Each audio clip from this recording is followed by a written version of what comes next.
सुखाहम दुस्सहम चैव स्वयंमेवाभिमन्यते अनाविद्या समाया जगत मोहन कारणे।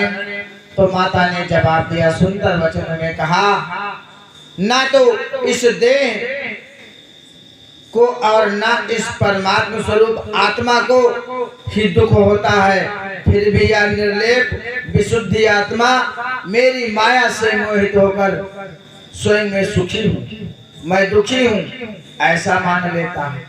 सुख और दुख का अनुभव नहीं होता।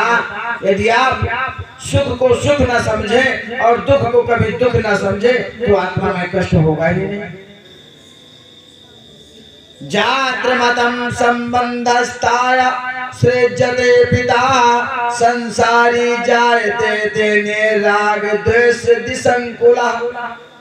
पिताजी वह आत्म तत्व उत्पन्न होते ही उस माया से अबद्ध हो जाता है और उसी से यह राग द्वेष आदि विकारों से व्याप्त होकर संसारी हो जाता है। हे महाराज, यह आत्मा अपने लिंग स्वरूप, लिंग रूप मन क्या है? लिंग का स्वरूप है, जिनमें वासना निहित रहती है। वह आत्मा वासना रहित रहती है, जो धारण करके लाचार बना हुआ संसार में व्यवहार करता है। रक्त वर्ण के पुष्प के समीप स्थित शुद्ध पत्थर स्फटिक उसके संदिग्ध के कारण उसी रंग में लाल युक्त प्रतीत होता है, जबकि वास्तव में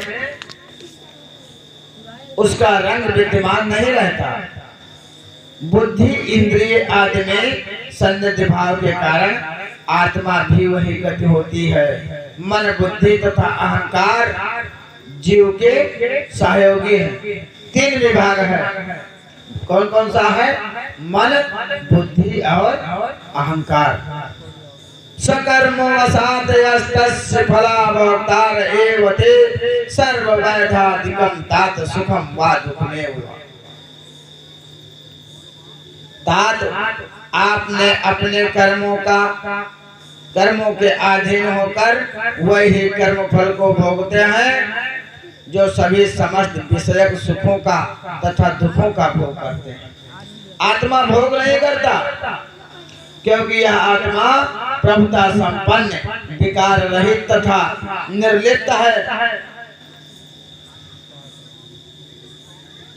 ता एव बुझते भक्ता दिलेपि प्रभुरुच्यता सूर्या काले गुना पूर्वा वासना का सतेशा। सृष्टि के समय जब जीव पूर्व जन्म की वासनाओं से युक्त अंतःकरण के साथ उत्पन्न होता है और इस प्रकार वह जीव प्रलय पर्यंत सृष्टि में निवास करता रहता है। जब तक प्रलय नहीं होता तब तक ये जीवात्मा जीवित रहता है। इसलिए महाराज, विद्वान पुरुषों को चाहिए कि ज्ञान के विचार द्वारा इच्छा और अनाच्छित पदार्थों की प्राप्ति में मोह का परित्याग कर सुखी हो जाएं। सुखी भयन महाराज इष्ट निष्ठो पपत्सो देह मूलो मनस्तापो देहा संसार कारण। देह मन के संताप का मूल है। क्या है? मन में संताप कहाँ से आता है? देह से आता है। और यह देह संसार का कारण भी है। यह देह कर्म से उत्पन्न होता है और कर्म पाप तथा पुण्य भेद से दो प्रकार के होते हैं। राजेंद्र, उन्हीं पाप पुण्यों के अंश के अनुसार जीव सुख और दुख को प्राप्त करते हैं। जो पुण्य किया है पूर्व जन्म में, इस जन्म में अडानी अंबानी है, और जिसने उस जन्म में पाप किया है वो भिखारी। एक दिन रात की बात, वही पुण्य पाप अपने अंश के अनुसार जीव को सुख और दुख प्राप्त होते हैं। दिन और रात के बाद सुख और दुख का उल्लंघन नहीं किया जा सकता, क्योंकि जहाँ सुख है वही दुख है। यदि आप सुखी हैं तो विपत्ति आपकी प्रतीक्षा कर रही है, आप यदि विपत्ति दुखी हैं तो सुख आपका प्रतीक्षा कर रहा है। मानव शरीर पर ये सुख और दुख नामक यात्री आते जाते रहते हैं। मानव शरीर क्या है? एक पैसेंजर ट्रेन की तरह है, जिस पर सुख और दुख के यात्री आते जाते रहते हैं।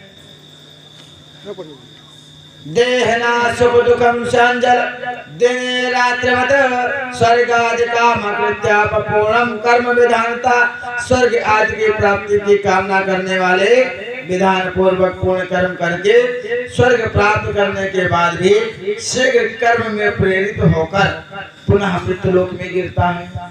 जैसे करनी वैसे भरनी कहा गया है।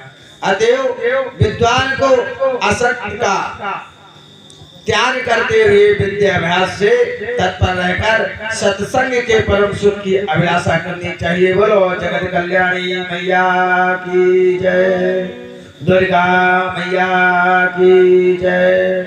देवी भागवत